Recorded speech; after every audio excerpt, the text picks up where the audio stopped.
യാത്രകൾ ഇഷ്ടപ്പെടുന്ന ഒരു വ്യക്തിയാണ് ഞാൻ. വളരെ ദീർഘനേരം യാത്ര ചെയ്താലും പോലും ഒരു മടിപ്പും തോന്നാത്തൊരു ക്യാരക്ടറായിരുന്നു എൻ്റേത്.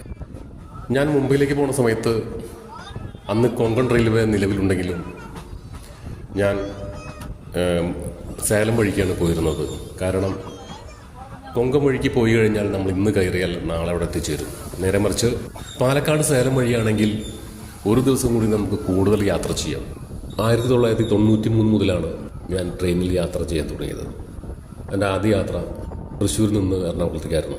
93-94 കാലഘട്ടത്തിലാണ് ഞാൻ മുംബൈയിൽ എത്തിച്ചേർന്നത്.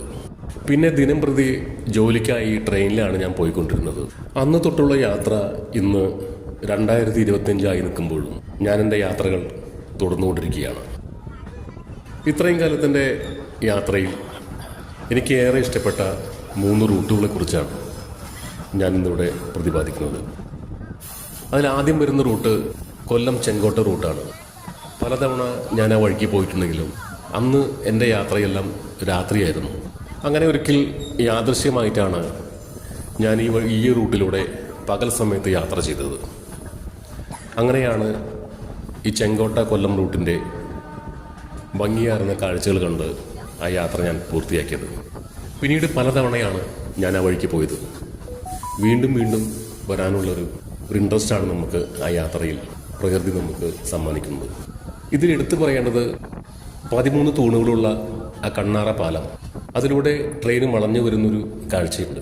നമ്മൾ ഒരു വശത്തിരുന്ന് മറുവശത്തേക്ക് നോക്കുമ്പോൾ ട്രെയിൻ വളഞ്ഞ് ആ പാലത്തിലൂടെ വരുന്നൊരു കാഴ്ച, അത് നമ്മളെ വളരെ സന്തോഷം നൽകുന്നൊരു മനോഹരമായ കാഴ്ചയാണ്. അവിടുത്തെ എനിക്ക് ഇഷ്ടപ്പെട്ട റൂട്ടാണ് പൂനെയിൽ നിന്ന് മുംബൈ പോണ സമയത്ത് ലോനവാലയ്ക്കും കർജത്തിനുമിടയിലുള്ള ലോനവാലയുടെ മനോഹര ദൃശ്യങ്ങൾ നൽകിക്കൊണ്ടുള്ള ഒരു യാത്രാനുഭവം. ഏകദേശം 22ഓളം ടണലുകൾ കടന്നു വേണം കർജത്ത് എന്ന സ്റ്റേഷനിൽ എത്തിച്ചേരാൻ. മൺസൂൺ സമയമാണെങ്കിൽ വളരെ ഭംഗിയാർന്ന യാത്രാനുഭവങ്ങളാണ് ലോനവാല നമുക്ക് സമ്മാനിക്കുന്നത്. അടുത്തൊരു റൂട്ട് വരുന്നത് എനിക്ക് വളരെയധികം മറക്കാൻ കഴിയാത്ത റൂട്ടായിരുന്നു. പൂനെയിൽ നിന്ന് ഗോവയ്ക്ക് പോകുന്ന സമയത്ത് കർണാടകയിലെ ഏറ്റവും വലിയ വെള്ളച്ചാട്ടമായ ദൂധസാഗറിൻ്റെ അടുത്തുകൂടുള്ള ആ ട്രെയിൻ റൂട്ട്. ട്രെയിനിൻ്റെ അകത്തേക്ക് വെള്ളം വീഴുന്ന തരത്തിലാണ് ആ റെയിൽപ്പാളത്തിൻ്റെ നിർമ്മിതി. കാട്ടിലൂടെയുള്ള നിരവധി ടണലുകളും കടന്ന് ഭംഗിയാർന്ന കാഴ്ചകൾ സമ്മാനിച്ചുകൊണ്ടാണ് ഈ ട്രെയിൻ ഗോവയിലെത്തുന്നത്. വളരെ മനോഹരമായ ദൃശ്യങ്ങളാണ് നമുക്ക് ഈ 3 റൂട്ടുകളും സമ്മാനിക്കുന്നത്. പൂനെയിൽ നിന്ന് പലതവണ ഞാൻ കേരളത്തിലേക്ക് വരുമ്പോൾ ഈ റൂട്ടിലൂടെയാണ് വന്നുകൊണ്ടിരുന്നത്. ഇതിൽ പറഞ്ഞിരിക്കുന്ന 3 റൂട്ടുകളും എൻ്റെ കാഴ്ചപ്പാടിൽ എനിക്ക് വളരെയധികം ഇഷ്ടപ്പെട്ട ഒരു റൂട്ടായിരുന്നു. ഇതിൽ കൊല്ലം ചെങ്കോട്ട റൂട്ടിലെ ചില കാഴ്ചകളാണ് ഈ വീഡിയോയിലുള്ളത്. വീഡിയോ ഇഷ്ടപ്പെടുകയാണെങ്കിൽ എല്ലാവരും എൻ്റെ ചാനലൊന്ന് സബ്സ്ക്രൈബ് ചെയ്യുക.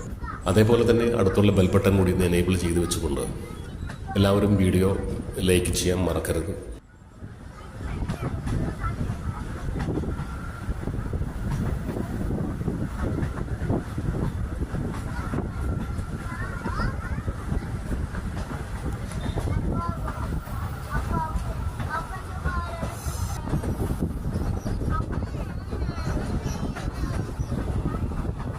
വർഷങ്ങൾക്ക് മുൻപ് ബ്രിട്ടീഷുകാർ നിർമ്മിച്ച ഈ പാലത്തിലൂടെയുള്ള ട്രെയിൻ വരുന്ന ആ കാഴ്ചകൾ വളരെ മനോഹരമായ ദൃശ്യവിരുന്നാണ് നമുക്ക് നൽകുന്നത്.